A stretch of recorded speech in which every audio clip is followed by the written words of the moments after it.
Salmos de número 42. Está escrito assim: assim como a corça suspira pelas águas tranquilas, assim a minha alma suspira por ti, ó grande Deus. Amém, igreja? Eu vou ler de novo para esse versículo entrar na nossa alma e ficar. Assim como a corça suspira pelas águas tranquilas, assim a minha alma suspira por ti, ó grande Deus. Amém.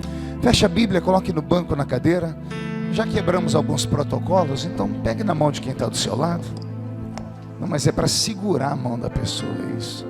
E aperte a mão dele ou dela com carinho, até eles falarem aleluia. Isso, pentecostal que não faz barulho, está com defeito de fabricação, né? Vamos orar? Pai, nós te exaltamos, nós te glorificamos, e nós entendemos que dentro de alguns minutos, e este santuário ficará pequeno, para o tamanho da glória que o Senhor vai mandar do alto dos céus. Os que vieram tristes começarão a saltar de alegria, os que vieram se arrastando não voltam para casa se arrastando, hoje voltarão voando nas asas de um novo tempo. E antes que eu comece a ministrar a sua palavra, cerque esta igreja com a sua glória, e num raio de 5 quilômetros, onde houver um demônio alojado, eu dou a esses demônios segundos para sumirem daqui, porque se não sumirem, serão queimados pelo poder da sua glória que aqui será derramada. Rasgue o céu sobre Ipatinga nessa noite, manda anjos de fogo descerem aqui, que estes anjos desçam trazendo brasas de fogo nas mãos, comecem a esparramar estas brasas entre nós.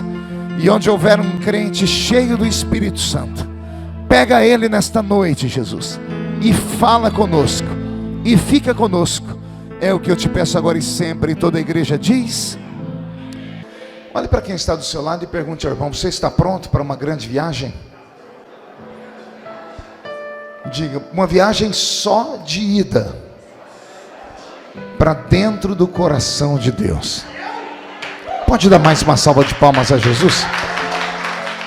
O tempo passa e acaba indo embora toda a energia que a gente tinha quando jovem, a vitalidade acaba se esvaindo, e o que resta é a maturidade, e não há nada melhor do que a maturidade. Digo isso porque dia desses, pastora, eu estava pregando no evento, e no final do culto chegou um grupo de jovens falando assim: pastor, nós amamos a pregação, mas que saudade da época que o senhor dava uns pulos no púlpito, uns golpes de karatê, né? Aí eu olhei para ele e disse assim: eu também sinto saudade dessa época. E não é que eu não tenha mais ânimo para fazer, eu não tenho mais condições físicas de fazer. Eu fui tentar dar um pulo esses dias, travou a coluna. Hahaha, porque não é você, bocó. O relógio do tempo, como eu preguei aqui da outra vez, ele não para nunca. Então, que Deus nos dê sabedoria para vivermos o melhor tempo da nossa vida, não o passado, nem o futuro, mas o tempo presente. Amém? Quando eu abro a minha Bíblia aqui no Salmo de número 42, eu tenho uma revelação muito profunda que Deus dá através de Davi. Na verdade, esse salmo é um poema que saiu do coração do maior músico do Velho Testamento, o maior poeta da Bíblia Sagrada, que era o grande e poderoso rei Davi. Interessante é descobrirmos a história de como e por que este salmo foi escrito, e de que forma aconteceu a história que vai ser narrada para nós aqui. Esse salmo, desde criança, eu sempre tive muita paixão por ele, até porque não tem como esquecê-lo. Houve um período da igreja brasileira que nós cantávamos uma música sobre a corça todos os dias, né? E tudo por causa de uma banda mineira, né? Diante do trono, que transformou em cântico: assim como a corça anseia por águas. E todo mundo deve se lembrar disso. Mas esse salmo, ele passou a ser diferente na minha vida e fazer parte da minha vida no momento muito de muita luta, no momento de uma dificuldade sem tamanho. E eu acredito que o que eu vou falar aqui vai trazer bálsamo sobre os corações, porque eu estava notando, enquanto a pastora Mônica apresentava, que isso aqui não é um culto comum, está parecendo uma convenção de pastores, né? Tem mais pastor aqui do que em do que em convenções por aí. Então eu acredito que Deus trouxe esses companheiros e essas companheiras para ouvirem algo de maturidade. Gritos e pulos são bons e eu amo isso, mas nós vamos deixar para outro dia. Quando eu ouvi ela anunciar esse grupo de profetas que vieram, eu falei: Senhor, o que acontecerá hoje à noite aqui? O Senhor disse: anuncie que haverá um grande batismo nessa noite. E eu logo fui falar com Deus: batismo com o Espírito Santo? O Senhor disse: não, haverá um batismo de quebrantamento aqui nessa noite. Então quem não trouxe lenço, prepare a manga da camisa, a ponta da gravata, porque o céu vai descer baixinho aqui sobre nós.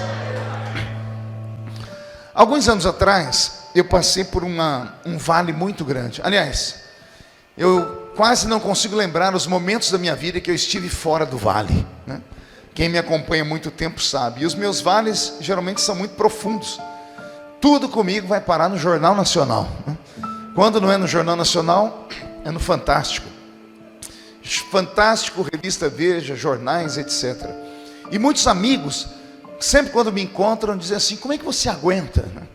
Teve um pregador itinerante muito querido, muito amigo meu, que ele colocou um apelido em mim.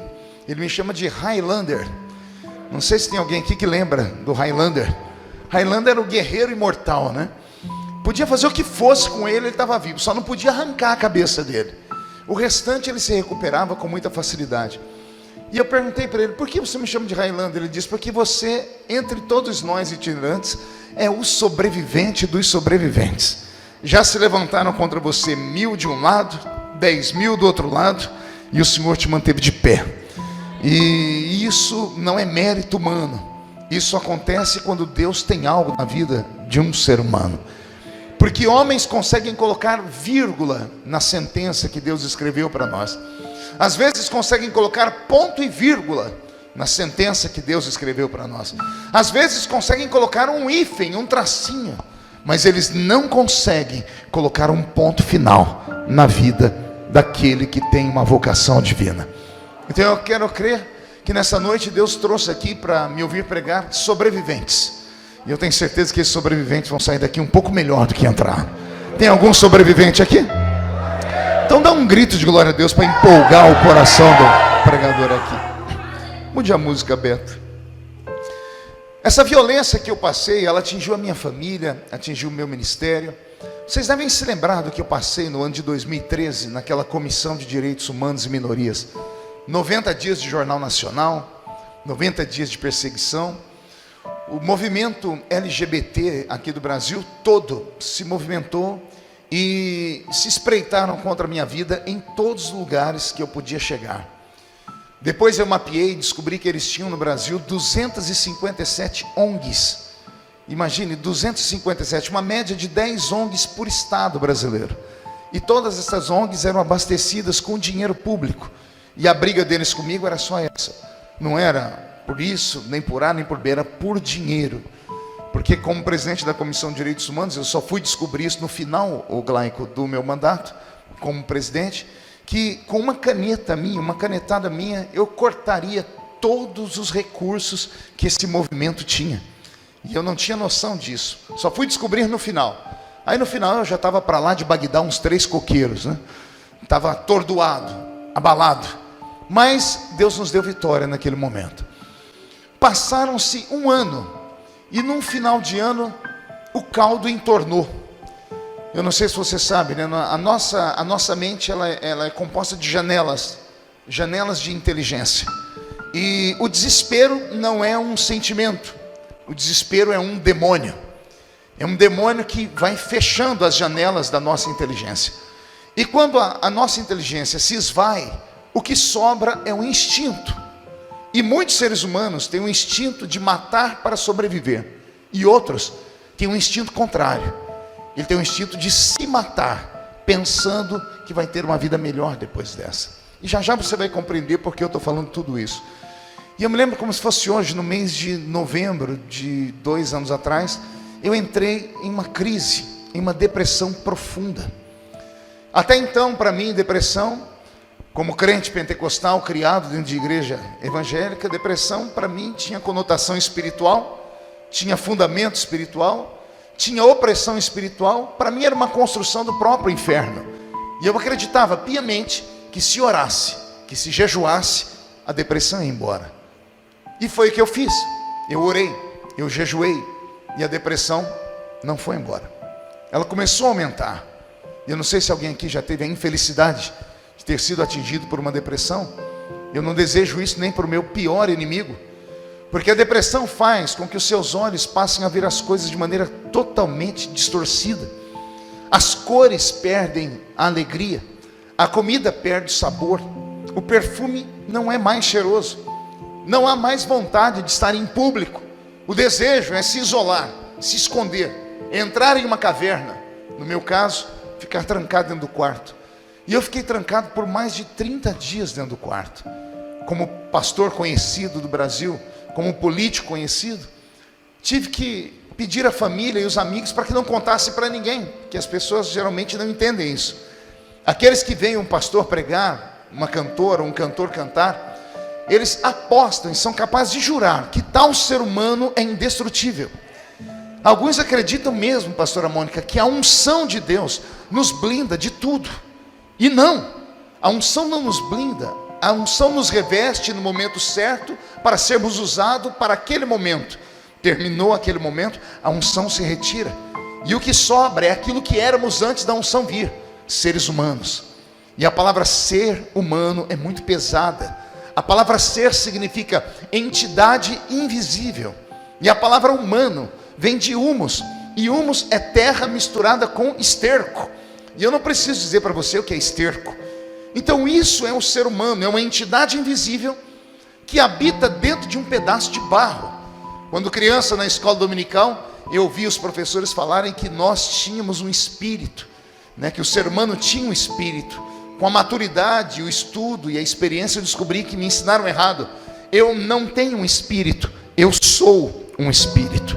Eu tenho um corpo, porque o ter é passageiro, e o que eu sou é eterno. Eu tenho um corpo hoje, amanhã posso não ter mais, porque posso morrer, o corpo ir para debaixo da terra, e depois de alguns dias não tem mais nada lá, porque o pó volta ao pó. Então eu tenho um corpo, tenho agora e posso não ter amanhã. Agora o que eu sou, ninguém tira de mim. Eu sou um espírito hoje e continuarei sendo um espírito na eternidade. E quem disse isso foi Salomão, que o homem morrendo, o pó volta ao pó, mas o espírito volta a Deus, porque foi Deus que o deu. Então, se somos um espírito, somos metafísicos, somos transcendentais, e muito do que acontece na nossa vida se dá num âmbito onde o remédio não consegue chegar, onde as palavras do médico não conseguem tocar, porque tudo isso está armazenado na nossa psique. Tudo que nós vemos, ouvimos e sentimos fica armazenado num aparelhinho que temos aqui atrás da cabeça, chamado cerebelo. O cerebelo é como se fosse o HD do computador. Ele é o armazenamento de todas as nossas memórias. Tudo que você viu, ouviu e sentiu, e vou até me atrever a dizer coisas que você talvez nem vai se recordar, porque eram situações intrauterinas. Hoje a ciência já consegue dizer isso, que tudo que uma mãe passa, a criança percebe, e isso pode ser marca sobre ela para sempre. Então o ser humano é muito complexo. O ser humano é tão complexo que o próprio Deus, para nos compreender, teve que deixar a sua divindade lá em cima e encarnar aqui na terra, para viver a nossa vida, para tentar compreender o que é ser humano. O ser humano não é um brinquedo, e o ser humano não foi feito em série. Os animais foram feitos em série, tanto que você vê um leão aqui, um leão em qualquer lugar do mundo, o leão é idêntico em qualquer lugar, parece que foi clonado. Uma girafa é igual aqui, é igual em qualquer lugar do mundo. O hipopótamo.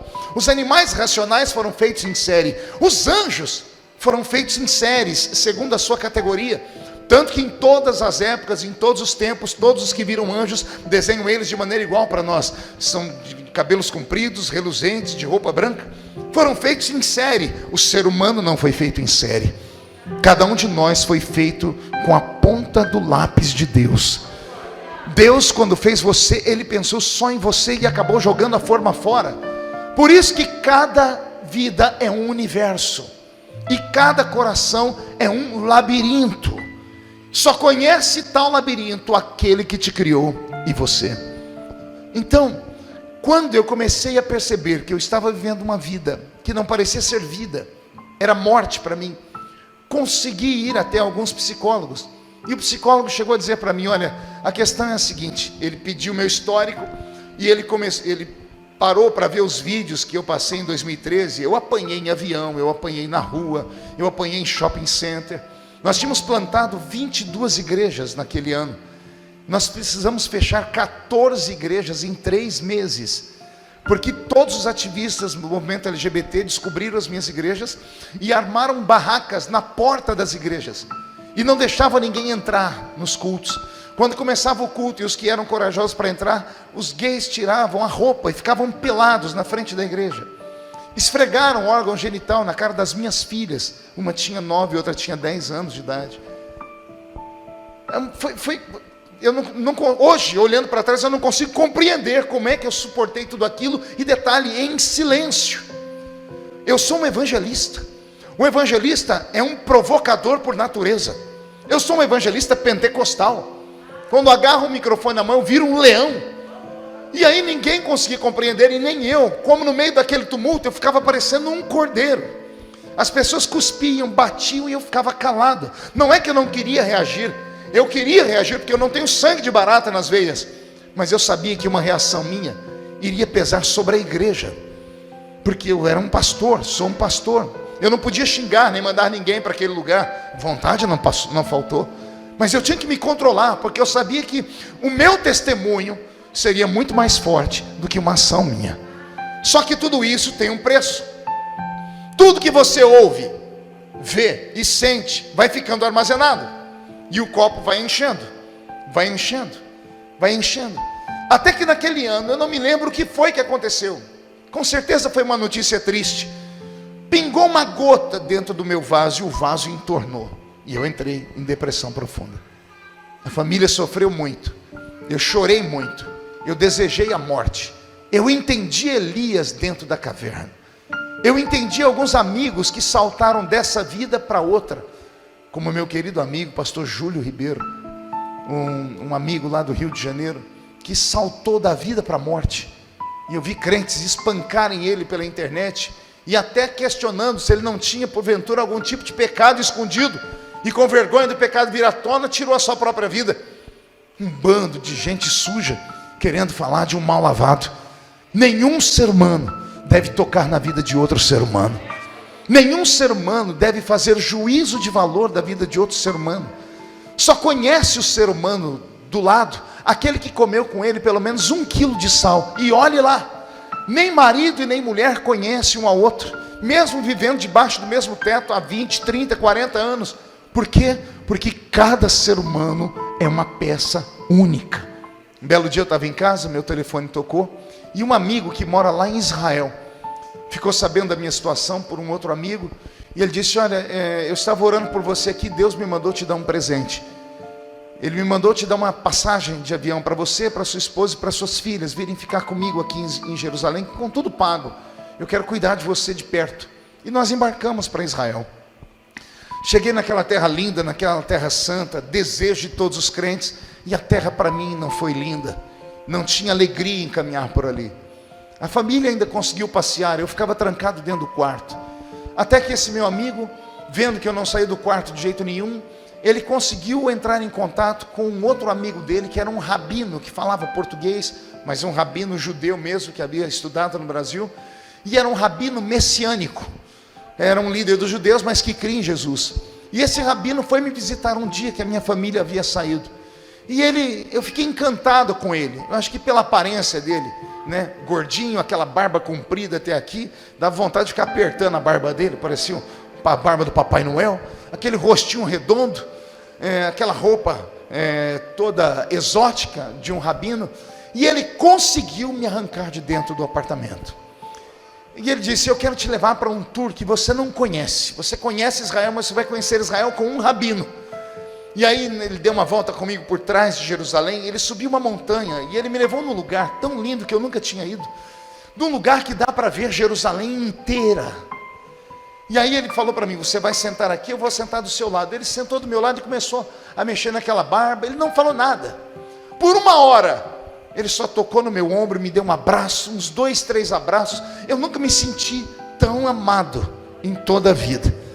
Ele não precisou dizer uma única palavra, bastou alguns abraços. E eu olhava Jerusalém, e a minha mente de pregador, de estudante da Bíblia, viajou. E eu me lembrei de Jesus olhando sobre Jerusalém. E eu perguntei para ele: será que foi aqui que Jesus olhou e chorou sobre Jerusalém? Ele diz: quem sabe, porque daqui dá para ver Jerusalém inteira. E de repente o sol começou a queimar, porque o sol lá é um pouquinho mais quente do que aqui. Vai dando 2 horas, 3 horas da tarde, o sol chega a 55, 56 graus na sombra. Sensação térmica de quase 60 graus. Dá para estorricar a pele. E naquele momento ele olhou para mim e disse assim: se fosse para você recitar um salmo agora, que salmo você recitaria debaixo desse sol? Ele era muito inteligente, ele já fez aquilo, ele mapeou a minha alma, Eu disse para ele: o salmo que me vem à memória é o Salmo 42.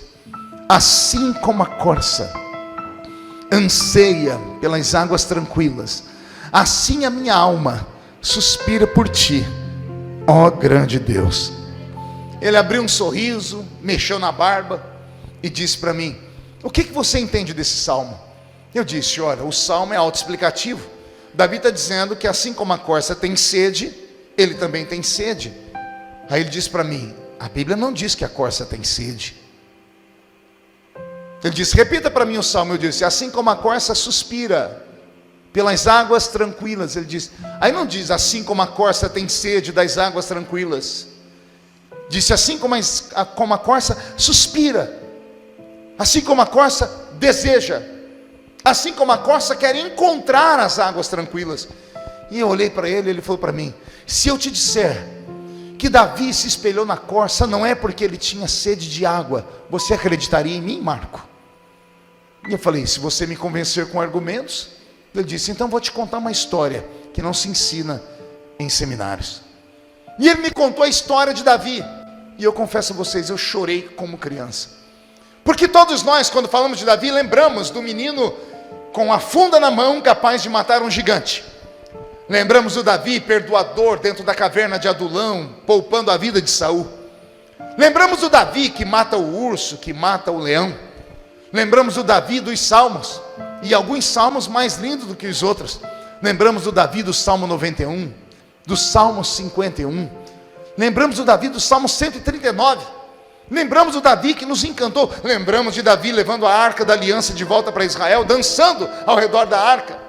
Só temos lembrança de coisas boas da vida de Davi. E ele disse para mim: a vida de Davi nem sempre foi boa, Marco. Eu disse: por que não? Ele disse para mim: porque Davi era filho de sua mãe, mas não era filho de seu pai. Eu falei: como assim? Ele disse: Davi é um filho problema na família de Jessé, o belemita. E eu disse: por quê? Ele disse: ora, quando o profeta Samuel foi na casa de Jessé para ungir um dos filhos dele como rei de Israel, chegando lá, todos os filhos de Jessé estavam lá dentro, com exceção de Davi. E por que Davi não estava em casa, se os mais velhos já estavam? Por que o mais moço não estava em casa? E então ele começou a desenvolver uma história que mexeu comigo. Ele disse para mim que os profetas naquela época não chegavam de supetão na casa de uma pessoa para visitar. Isso mataria a pessoa do coração. Os profetas, quando iam visitar alguém, mandavam um mensageiro na frente. O mensageiro chegava na casa da pessoa e dizia assim: é de paz a minha vinda, o profeta de Deus vem aí. Dava tempo da pessoa colocar a casa em ordem. Porque se o profeta chegasse e pegasse alguma coisa ruim, poderia acontecer uma tragédia lá dentro. Porque o profeta era o representante de Deus que visitava as pessoas. Então, quando o profeta Samuel foi visitar Jessé, antes ele mandou o seu secretário na frente. Quando Jessé ouviu falar que o profeta estava vindo na sua casa, ele colocou a casa em ordem, mandou chamar os filhos, mandou preparar comida, mandou a esposa se perfumar. Os filhos mais velhos foram se barbear, foram colocar uma roupa bonita. E o menor filho foi tirado de dentro de casa, que é Davi, que é a rapinha do tacho, que é o filho mais novo. Por que Davi saiu de casa? Porque Davi era um problema.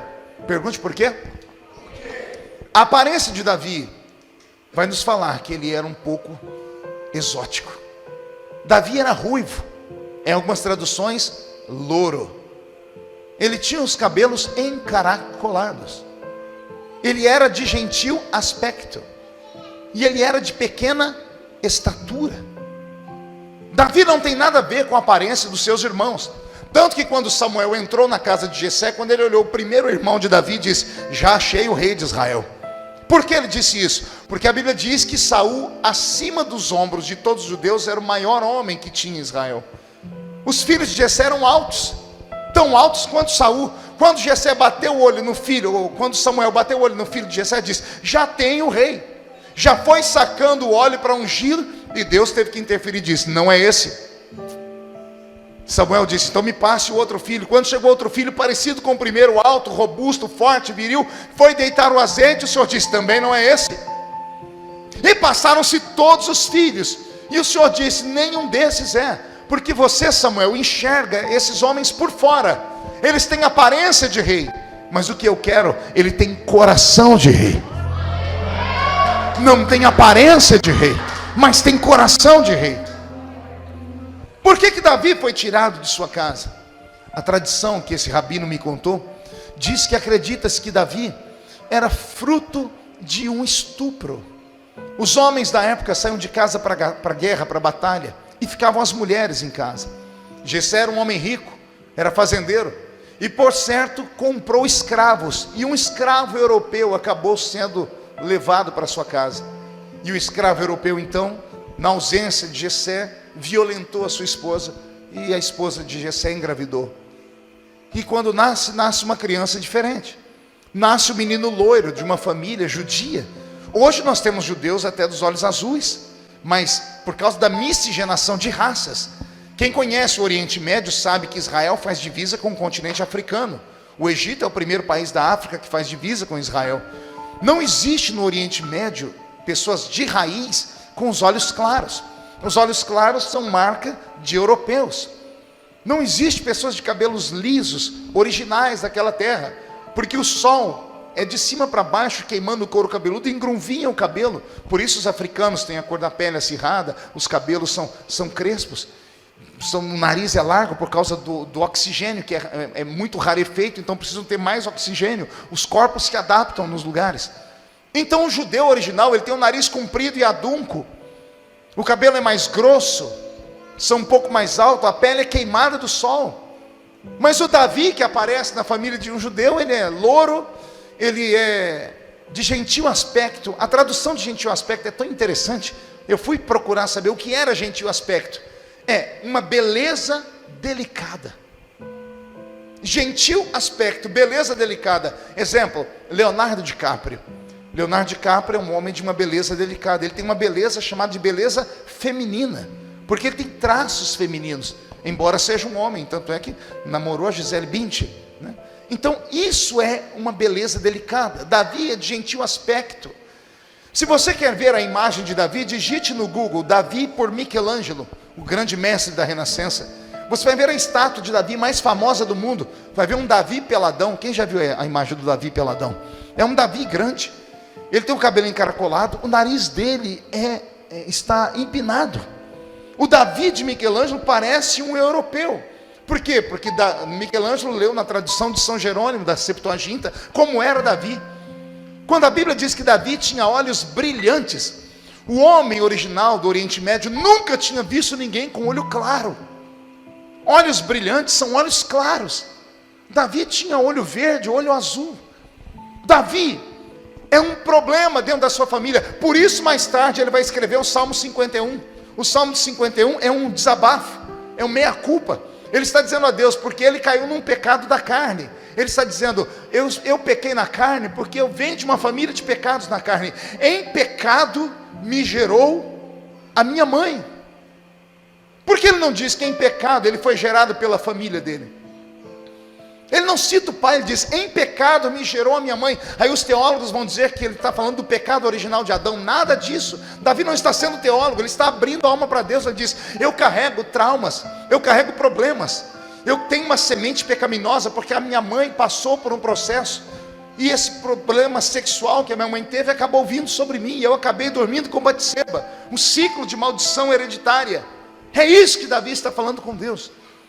Davi é um homem que carrega traumas, tantos traumas, que no dia em que Jessé recebe a visita de Samuel, ele não está em casa, porque Jessé ficou com medo de Samuel olhar para Davi e ver a aparência dele se destonar de todos da casa e dizer: há um pecado escondido aqui dentro. Por isso Jessé manda Davi cuidar das ovelhas, e não são ovelhas comuns. Davi foi cuidar das ovelhas malhadas. Ovelhas o quê? Eu pensava que eram ovelhas que tinham a lã de outra cor, manchadas, e não era. Ovelhas malhadas eram ovelhas marcadas por anomalias físicas. Ovelhas que nasciam com 2 cabeças, com 3 patas, 5 patas, 2 caudas, sem caudas, anomalias físicas. O judeu respeita tantas ovelhas, que quando nasciam essas ovelhinhas, ao invés de sacrificar e matar, eles isolavam elas, e criava-se então um aprisco especial só para ovelhas com defeito. Esses apriscos não ficavam na frente das casas grandes. Na frente das casas grandes ficavam os apriscos de ovelhas perfeitas. O transeunte que passava pela avenida, pela rua, queria entrar e fazer negócio e comprar ovelhas. As ovelhas com defeito ficavam geralmente atrás da casa grande, em uma ribanceira, num lugar que ninguém via. Ovelhas monstrinhos, ovelhas defeituosas. E no dia em que Samuel vai visitar Davi, ou vai visitar Jessé, o pai de Davi, Jessé manda o menino ir cuidar das ovelhas malhadas. Quer entrar na casa dele comigo agora? Escute Jessé falando: Davi, meu filho, você precisa cuidar das ovelhas com defeito. Mas meu pai, meus irmãos já estão aqui. Você tem que cuidar das ovelhas com defeito. Mas o dia já terminou. Você tem que cuidar das ovelhas com defeito. Ele vai saindo de casa, ele sente o cheiro da comida, porque os empregados estão preparando o banquete.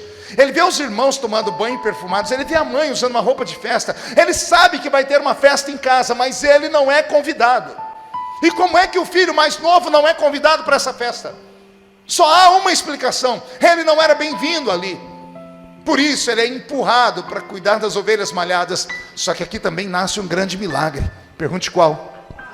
O rabino me contou que quando Davi começou a dar comida para aquelas ovelhas monstrinhos, aquelas ovelhas cheias de defeito, aquelas ovelhas que ninguém queria, o Espírito Santo falou com Davi: até as ovelhas com defeito têm um pastor. Aí Davi senta debaixo de um zimbro, tira a sua arpinha e, chorando, escreve o salmo mais lindo dele: se essas ovelhas têm pastor, o Senhor é o meu pastor, e nada me faltará. Deitar-me faz em verdes pastos, guia-me mansamente às águas tranquilas, refrigera a minha alma. Não foi isso que disse para nós um grande poeta assembleiano de mais de 100 anos atrás, que os mais belos hinos e poesias são escritas em tribulação? Davi sempre foi rejeitado em casa. Ele era uma criança diferente. Os irmãos de Davi, quando criança, vão para uma árvore e começam a quebrar os galhos da árvore, pegam uma adaga, uma faca e fazem ponta. Vão brincar de caçador, porque todo filho de um povo semita queria ser caçador. Davi vai na mesma árvore, e os outros irmãos dele já estão fazendo espada e arpões. Davi vai na mesma árvore, e ao invés de pegar um galho duro, pega um galho molinho. Ele pega um galho molinho e senta debaixo da árvore e começa a fazer cortes no galho molinho. Os irmãos estão olhando para ele e dizem: que arma é essa, Davi?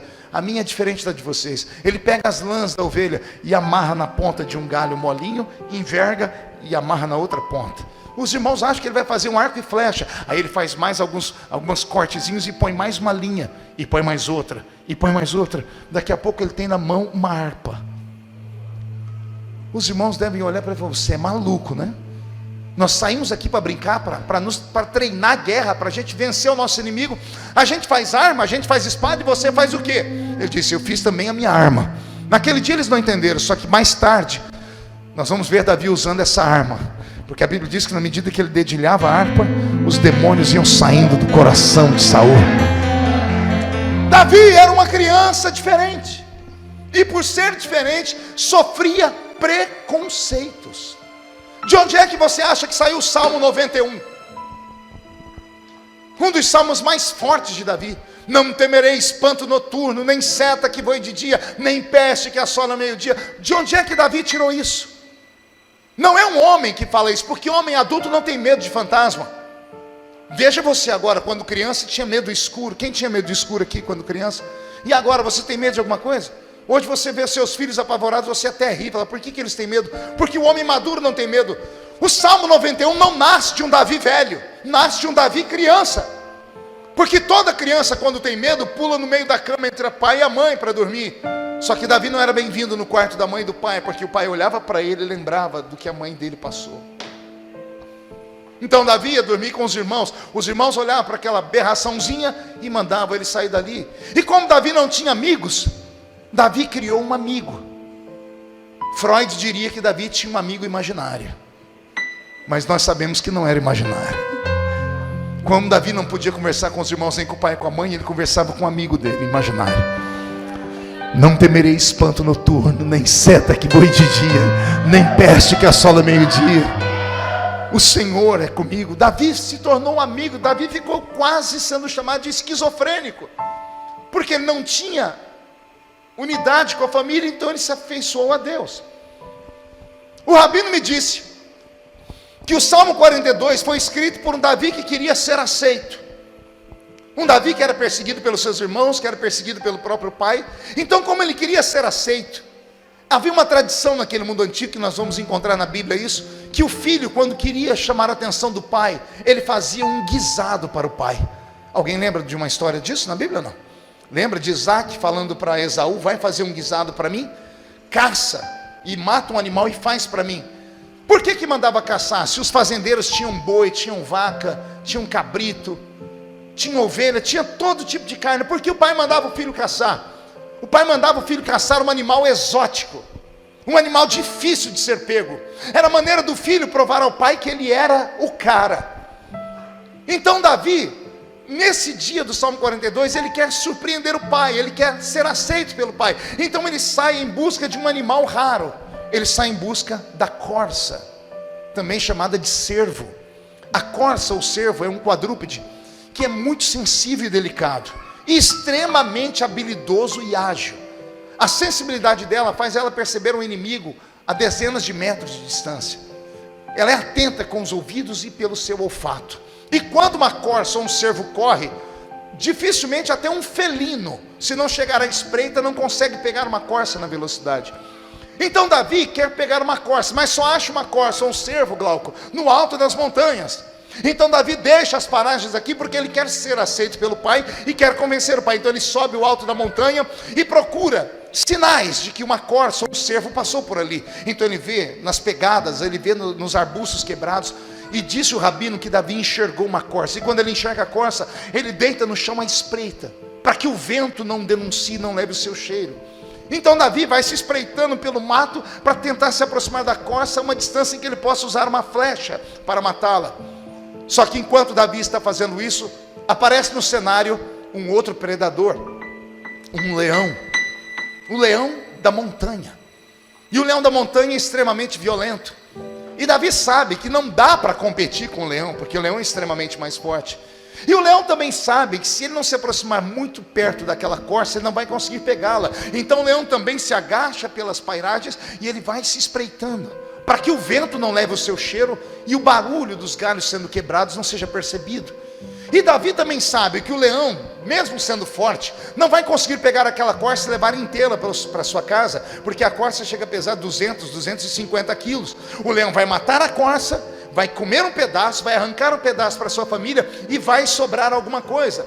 Então Davi pensa, eu não posso com o leão, mas o leão vai pegar a corça e vai sobrar um pedaço para mim. Então olha o desenho, a corça na frente, o leão atrás da corça e Davi atrás do leão. Até aqui, amém? A diferença entre a corça e o leão está na força. O leão até corre um pouco como a corça, só que o leão ele tem resistência, coisa que a corça não tem.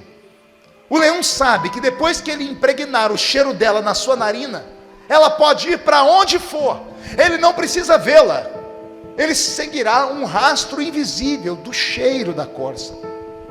E quando a corça percebe que o predador está perto, ela corre. E o leão corre atrás da corça, e Davi corre atrás do leão. De repente o leão e a corça desaparecem, e Davi é obrigado a ir pelas pegadas, porque ele é um caçador. Então ele sabe para onde o leão está indo. O leão vai chegar uma hora que ele não vai ver mais a corça, porque a corça é mais rápida. Então ele vai pelo cheiro dela, porque na medida que a corça corre, ela transpira. E quando ela transpira, ela libera uma enzima, que é chamada de enzima do medo. O leão sentiu o cheiro dela, acabou. Ela pode ir para onde for, ela não tem resistência. Ela vai chegar em um ponto que ela não vai ter força para correr mais. O leão vai pegar a corça de qualquer forma. A corça corre pela montanha, o leão corre atrás da corça, a corça desaparece, o leão sente o cheiro e Davi vai pelo rastro. E de repente, a história desemboca na frente de um ribeiro, na frente de um riacho, na frente de um val. Davi se aproxima e vê o leão parado na frente de um córrego. E o leão está com a cabeça erguida, buscando o cheiro da corça. E Davi percebe que o leão está perdido, porque por mais que o leão busque o cheiro da corça sumiu. O cheiro levou o leão até na beira do ribeiro de águas tranquilas. E de lá para frente, a corça desapareceu. Davi fica de longe vendo o que vai acontecer. O leão olha para cá, para lá, sente o cheiro. E o leão, frustrado, dá meia volta e volta para a sua savana. Davi também não entendeu o que aconteceu, ele só sabe que a corça sumiu. O rabino disse que o Davi foi até o ribeiro para beber água. E quando ele vai beber água, ele escuta um barulho atrás de uma relva. E quando ele olha atrás da relva, se levanta a corça que estava deitadinha atrás da relva. Só que Davi vê que a corça não está seca, ela está toda molhada. A corça se levanta e se sacode. Quando ela se sacode, sai água para tudo quanto é lado. Davi entendeu o que aconteceu. Ao invés de matar a corça, Davi eternizou a corça em um poema. Ele sentou debaixo da pedra, ou do lado da pedra, pegou a sua, não sei como é que ele escrevia, com tinta, nanquim, papiro, pena, e ele viu o que aconteceu com a corça, e ele disse: Senhor, eu estou igualzinho a essa corça. Assim como a corça suspira por águas tranquilas, assim a minha alma suspira por ti, ó grande Deus. Aí o rabino me disse: Marco, a corça queria águas, não porque estava com sede. Quando ela viu o ribeiro de águas, ela entrou dentro da água e ela mergulhou. E quando ela mergulhou, a correnteza levou embora o suor da corça. E quando o suor foi embora o cheiro do medo. Como foi embora o cheiro do medo, a corça agora está em um manto de invisibilidade. Ela se levanta e esconde atrás daquela moita. O leão seguiu a corça quilômetros sem vê-la, e agora ele está a alguns metros perto dela e não enxerga ela. Estão começando a entender ou não? A corça está revestida com água. A água deixou ela invisível aos olhos do inimigo dela. Quando Davi percebeu disso, ele disse assim: Deus, eu estou igual a corça. Assim como a corça suspira por águas tranquilas, assim a minha alma suspira por ti, ó grande Deus. Davi estava dizendo: Deus, me deixa entrar dentro de ti, me esconde dentro de ti, para que o inimigo não me encontre, para que o trauma que a minha família me provoca não me consuma, para que aqueles que tramam a minha morte não me encontrem. Eu preciso, Senhor, porque o meu inimigo é mais forte do que eu, tem mais resistência do que eu, e eu não tenho para onde fugir dele. Mesmo estando eu sem ele me ver, ele consegue sentir o cheiro do meu medo. Então, Senhor, eu estou igual a corça. Abre um ribeiro de águas na minha frente e me deixa deitar dentro dessas águas, porque se eu deitar dentro dessas águas, eu estarei livre de toda perseguição dos meus inimigos. Posso ouvir um amém por essa palavra? Quando o rabino me contou isso, eu comecei a chorar. E ele disse para mim: Marco, vou te dar uma palavra. A palavra que eu tenho para você é essa: não queira ser um super-homem, porque você não é. E não tenha vergonha de ser um ser humano. Como você é um líder religioso e prega, se desnude diante daqueles que te ouvem pregar. Porque se aqueles que estão lá embaixo veem que você é um homem ungido, cheio de Deus, também sofre, passa por vales, eles vão entender que o que eles estão passando não é maldição, é a sequência da vida. E se você vencer, eles também podem vencer. E ele me falou uma palavrinha que eu nunca mais vou esquecer na vida. Ele disse assim para mim: Marco, mergulha. A palavra de Deus para você nessa noite é essa: mergulha. Eu sei que muitas vezes nós como líderes, nós como crentes, como líderes, chefes de família, a gente encarna um ser humano intocável. E nós memorizamos aquela velha frase: eu prefiro ser um herói morto do que um covarde vivo. Conversa para boi dormir. Se é para escapar pela sua vida, recue. Nem sempre Jesus enfrentou os oponentes dele, sabia disso? Você vai ler um texto da Bíblia que a multidão veio contra Jesus e Jesus se vestiu no manto de invisibilidade, porque eles iam linchá-lo. E a Bíblia de Jesus diz: e Jesus passou no meio da multidão e eles não viram para onde ele foi. Todo mundo queria matar ele. Jesus ficou invisível, porque ele sabia que ali não era o momento, não era estratégico, não era hora de se mostrar. Nem sempre é hora de se mostrar. Amigo, irmão, prego que desponta, toma martelada. Vitrine bonita, toma pedrada. Pessoas de destaque, antes de ter um destaque, tem que ter o couro grosso. Todas as pessoas olham para o pregador, para o cantor, para as pessoas de sucesso e dizem: eu quero chegar ali. Quer chegar aqui? Então não corte atalhos. Quer chegar onde eu cheguei? Passe por onde eu passei.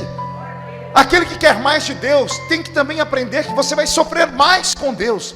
Amigos, irmãos, estar perto de Deus é perigoso demais. O lugar mais seguro do tabernáculo era o alpendre, porque do alpendre dava para fugir para qualquer lado. O lugar mais perigoso do tabernáculo era o Santo dos Santos. Tanto é que o sacerdote entrava ali dentro com uma corda amarrada na cintura. Estar muito próximo de Deus é perigoso, porque a glória de Deus vai impregnar em você. E quando a glória de Deus impregnar em você, você vai atrair, porque a unção atrai o que presta e o que não presta. Pessoas vão tentar se aproximar de você para pegar um pouquinho da sua unção, porque querem ser como você. Outros vão querer toda a sua unção, porque não querem ser como você, querem ser você.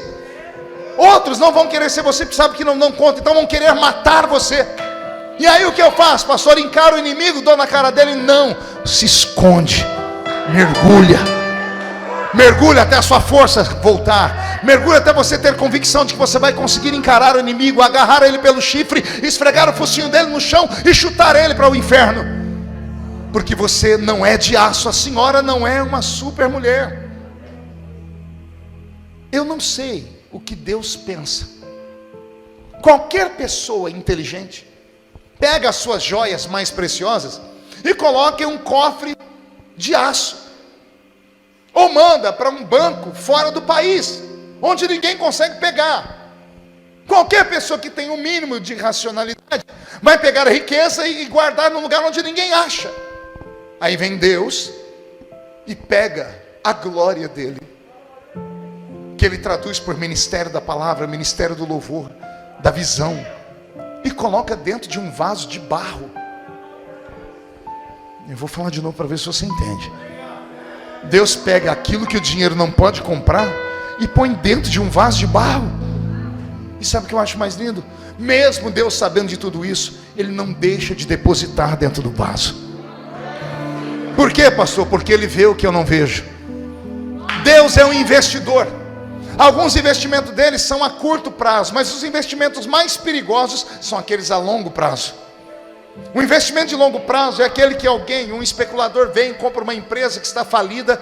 Ele vai apostar e investir nela por 10, 15 anos, só tendo prejuízo, na expectativa de que daqui 10, 15 anos as coisas mudem, mudem os governos, e então a empresa prospere. Se homens fazem isso, se homens que não têm bola de cristal apostam no futuro em grandes investimentos e sabem que no princípio vão ter prejuízo, imagine Deus. É por isso que Ele tem apostado em você. Mesmo sabendo dos seus erros, dos seus tombos, das suas tribulações, das suas angústias, mesmo sabendo que você não tem sido aquilo que as pessoas esperam que você seja, mesmo assim Ele não te abandona. Porque ele sabe que se não deu lucro agora, lá na frente, quem viver verá. Quem viver verá para ver o que vai acontecer. Ei, mergulhe em Deus esta noite. Eu me lembro que quando garoto, eu gostava muito de nadar. Quem aqui já nadou muito? Deixa eu ver. Ó, todo mundo aqui é assembleiano. Sabe, assembleiano não vai em piscina, não vai em praia, né? Ah, coisa ruim. Quem aqui já nadou alguma vez? Levante a mão para eu ver. Ah, melhorou. Quem aqui já teve a habilidade de um dia descer até o fundo de uma piscina e ficar parado lá embaixo, com os braços esticados ou sentado? Quem já fez isso? Tenta lembrar aí a sensação. Sensação de paz, de tranquilidade. A atmosfera muda. A gravidade desaparece. E por um momento, pensamos que podemos até voar. É uma calmaria, é uma paz sem tamanho. Só que daqui a pouco o pulmão começa a arder. Você começa a precisar de oxigênio. E aí você começa a se esforçar e vai no desespero e sai na flor da água. E quando respira, volta à vida. Mesmo sabendo que vai arder de novo, a gente vai lá no fundo de novo e fica parado. É isso que Deus está falando para nós essa noite. Mergulhar em mim é buscar um ponto de paz. Mergulhar no Senhor é encontrar um momento de calmaria.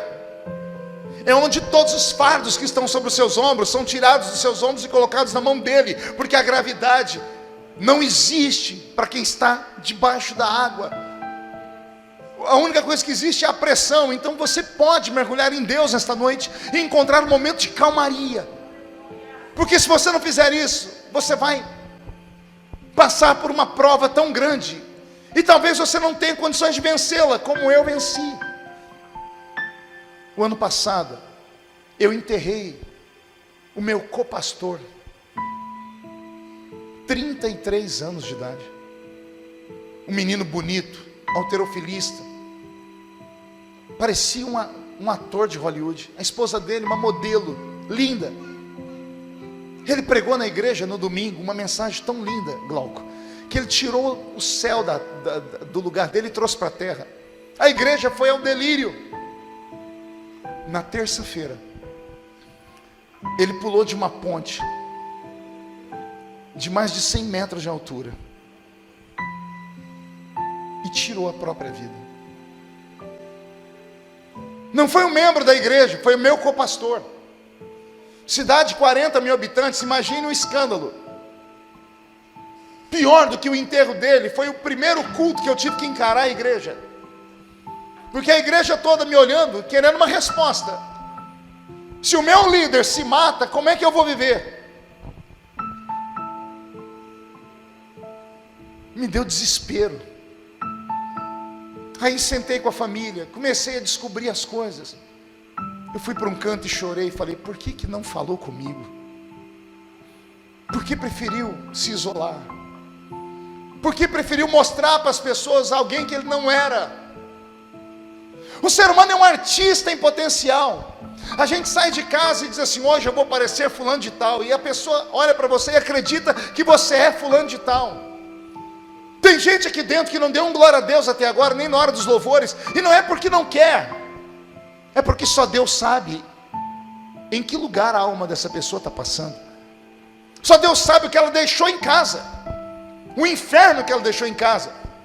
Porque nós pentecostais temos um grande defeito. Para nós tudo é motivação, tudo é glória, tudo é fogo, tudo é milagre, tudo é isso, tudo é aquilo. E continue assim, continue crendo no milagre, continue crendo no fogo. Mas e o dia que o fogo não vem? E o dia que o milagre não acontece? E o dia que a senhora descobre que tem um câncer? E o dia que você é mandado embora do seu trabalho? Onde estava o anjo de Deus quando seu filho morreu? Quando seu casamento se dizimou? Somos seres humanos. E mesmo sendo crentes, tendo o nome escrito no livro da vida, mesmo sabendo que Deus revela em sonhos, que Deus usa profetas, Temos que estar preparados para tudo, inclusive para quando o teto desaba na cabeça da gente, para quando o buraco abre na nossa frente e a gente é tragado e engolido. Adorar a Deus quando tudo está bem é muito fácil.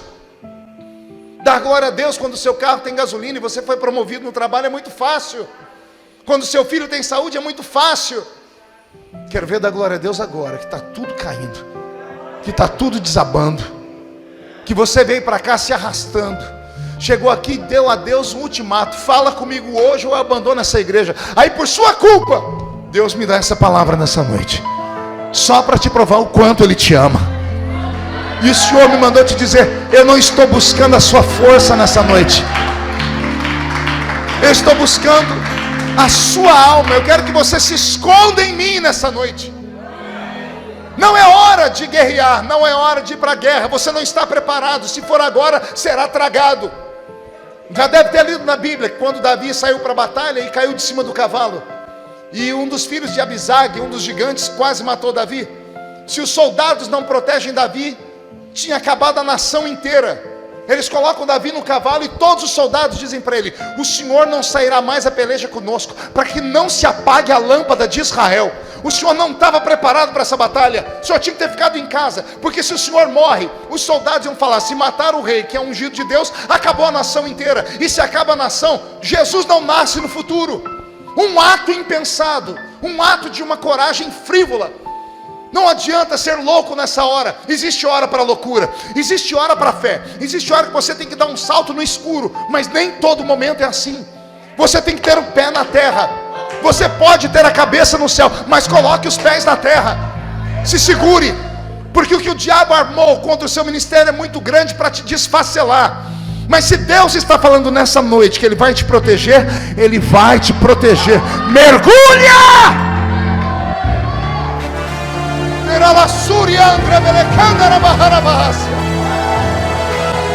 Estou sentindo Jesus aqui dentro. Mergulha.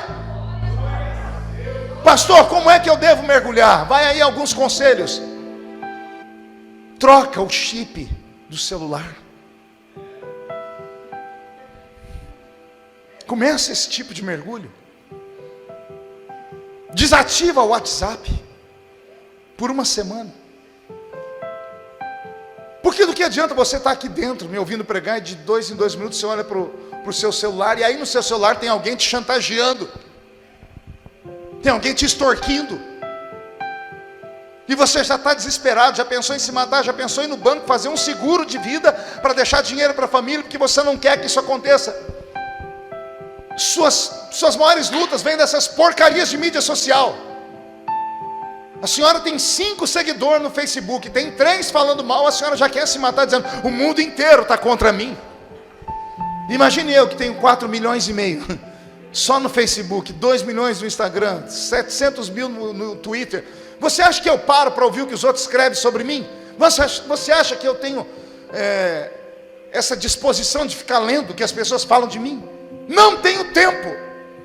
Não desço para falar com quem está abaixo de mim. Não desço. Só dou atenção se a pessoa for maior do que eu, porque aí vai me dar ibope.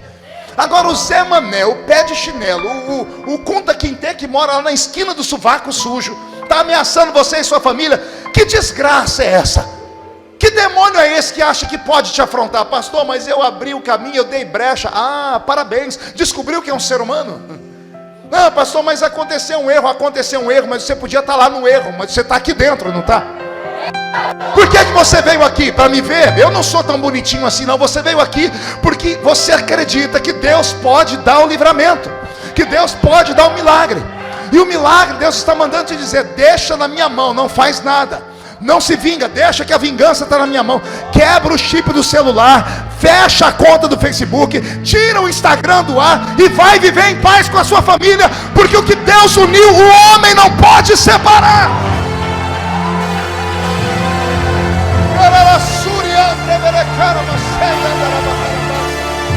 Mergulha! Eu estou com o meu corpo todo arrepiado aqui. Deus está bradando aqui dentro. Eu estou ouvindo barulho de espadas de verdade. Anjos e demônios estão degladiando aqui em cima. E eu sei de quem é a vitória. A vitória é sua, é sua. Mergulha, mergulha, mergulha.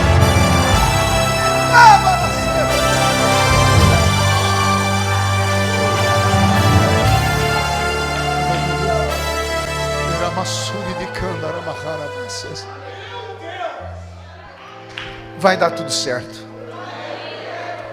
Na vida do crente, o que acontece? Ou é porque Deus mandou, ou é porque Deus permitiu.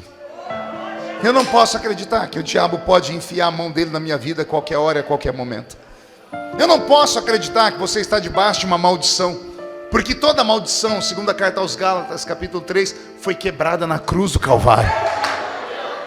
Se a maldição foi quebrada, o que você está vivendo é para te fortalecer. Eu não sei o porquê, e também não tenho a resposta por quê, porque eu também tenho os meus porquês. Eu também tenho perguntas que não têm resposta.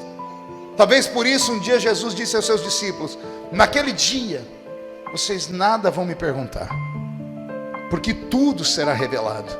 Mas enquanto vivermos aqui, estamos sujeitos a todo tipo de luta, de dor e de sofrimento. O sofrimento é uma matéria da faculdade da vida.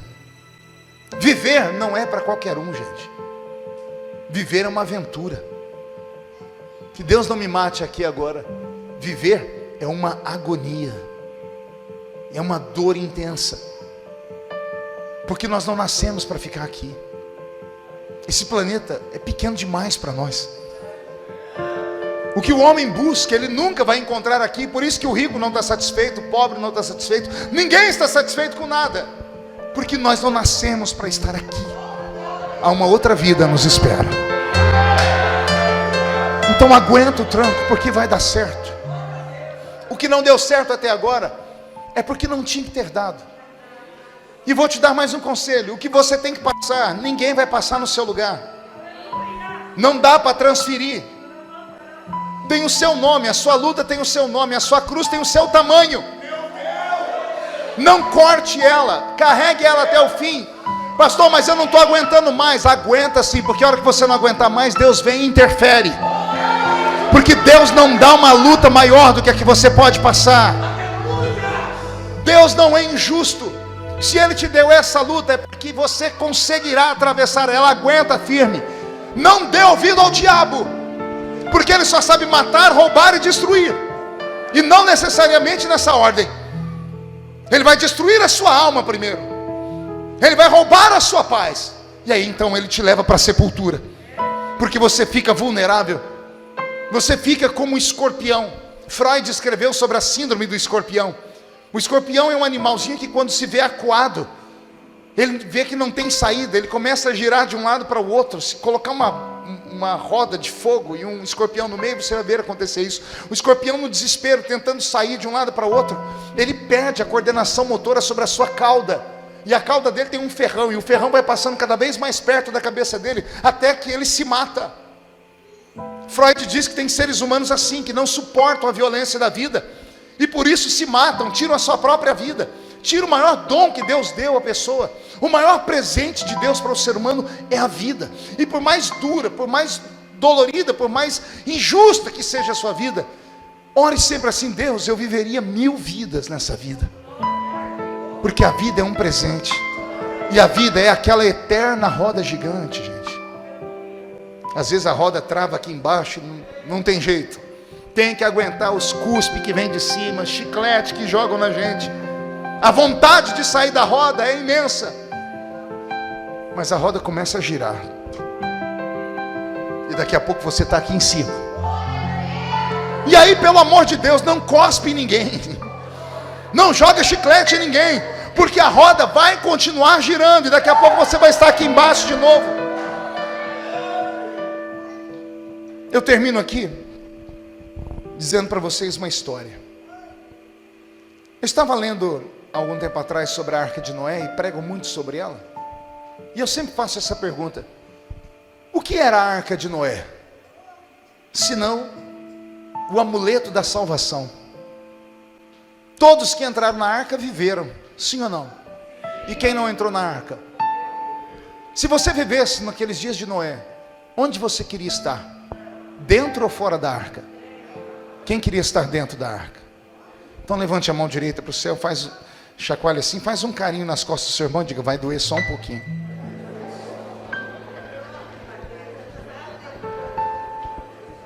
Você já parou para pensar como era a vida dentro da arca ou não?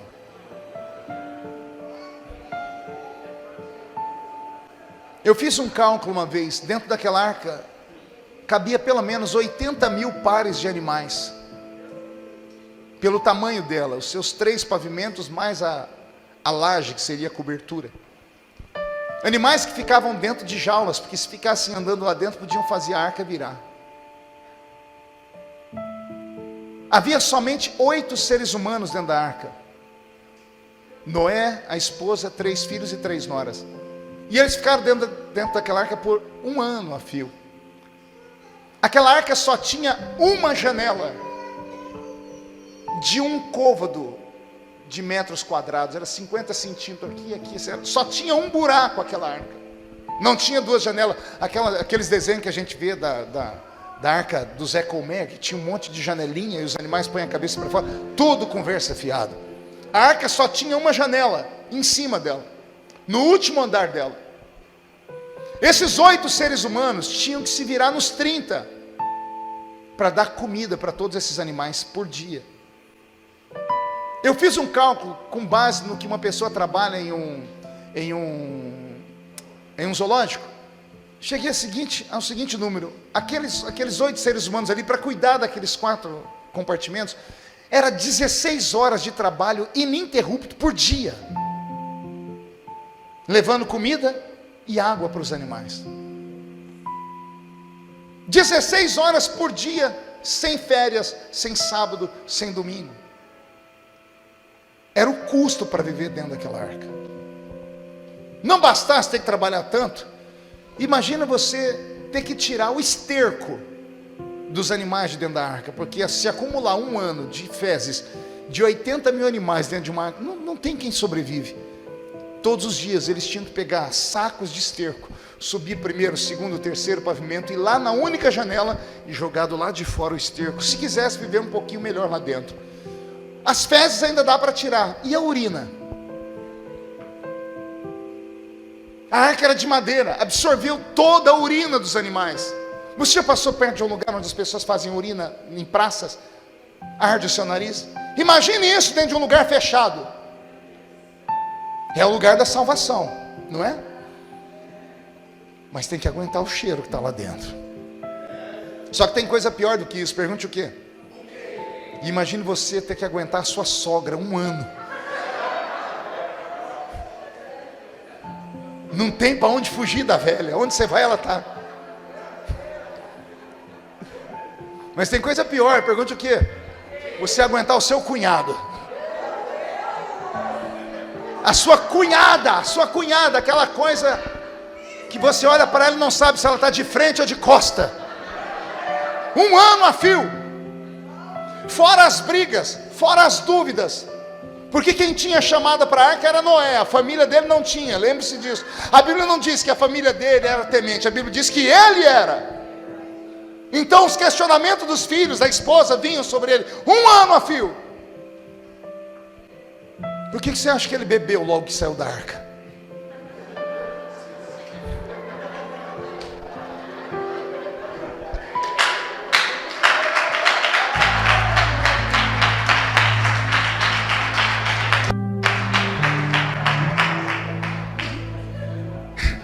É duro, mas é a realidade. Eu tenho certeza que todos os dias tinha fila naquela janelinha para ver quem é que ia se jogar para fora da arca primeiro. Eu tenho certeza que tinha hora que eles tinham vontade de sumir dali de dentro. Mas quando abriam a janelinha e olhavam lá para fora, eles viam cadáveres de crianças, de bebês, animais, boiando em cima das águas. O mau cheiro que estava fora era pior do que estava dentro. O que estava lá fora era morte, aqui dentro pelo menos eles tinham expectativa de vida. E quando eles olhavam tudo aquilo, eles fechavam aquela janelinha lá para o canto e diziam: muito obrigado, Deus. Não é o que eu queria, mas é o que eu tenho. Não é como eu quero, mas é como o Senhor quer. Entenda isso como seu ministério. Entenda aquela arca como a sua família. Traduza aquela arca pela sua igreja. Tem hora que a gente quer sumir da igreja. Eu tem dia que não olho nem no espelho. Pergunte para quê? Só para não ver crente na minha frente. Mas aí basta 10 minutos com um ímpio para eu começar a sentir saudade da igreja de novo. Às vezes a gente quer perfeição aqui dentro. Não existe perfeição, isso aqui é a arca. Ei, não conte para ninguém. As cobras entraram na arca?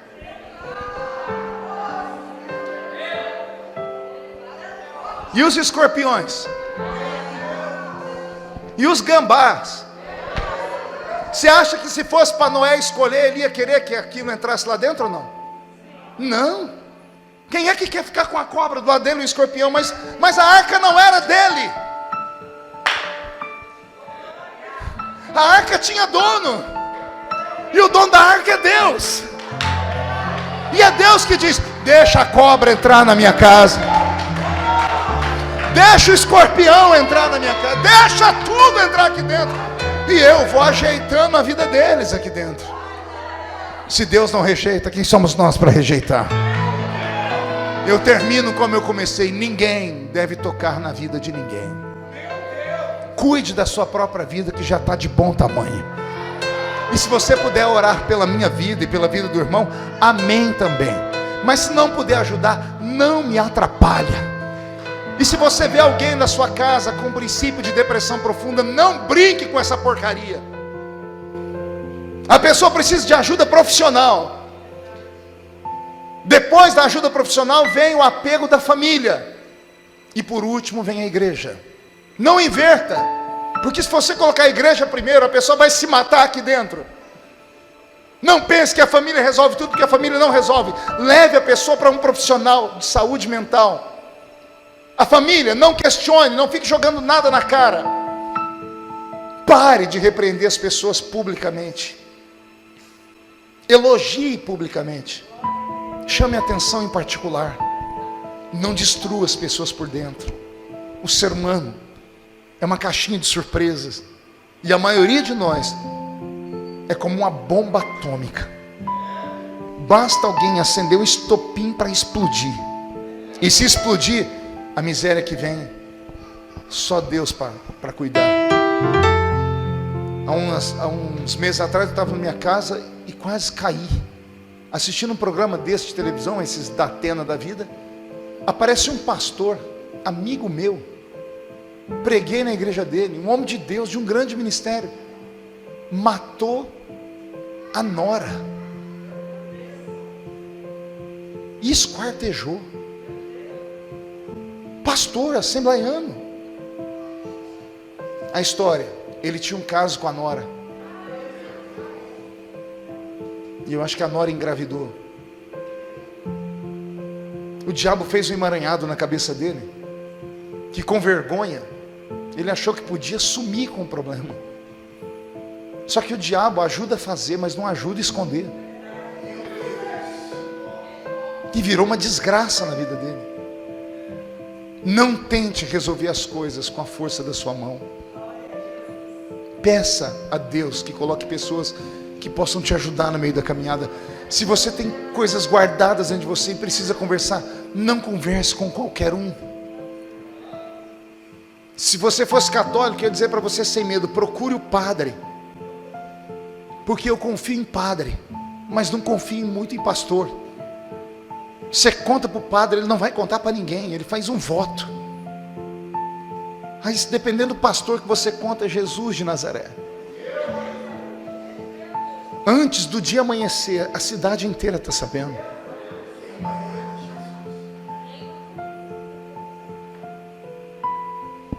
Que Deus nos ajude. Eu não sei você, mas eu estou igual aquela corça. Estou correndo do meu inimigo. O leão está vindo aí atrás. E eu preciso que Deus abra um ribeiro na minha frente. Eu preciso mergulhar nessas águas. Quem quer mergulhar?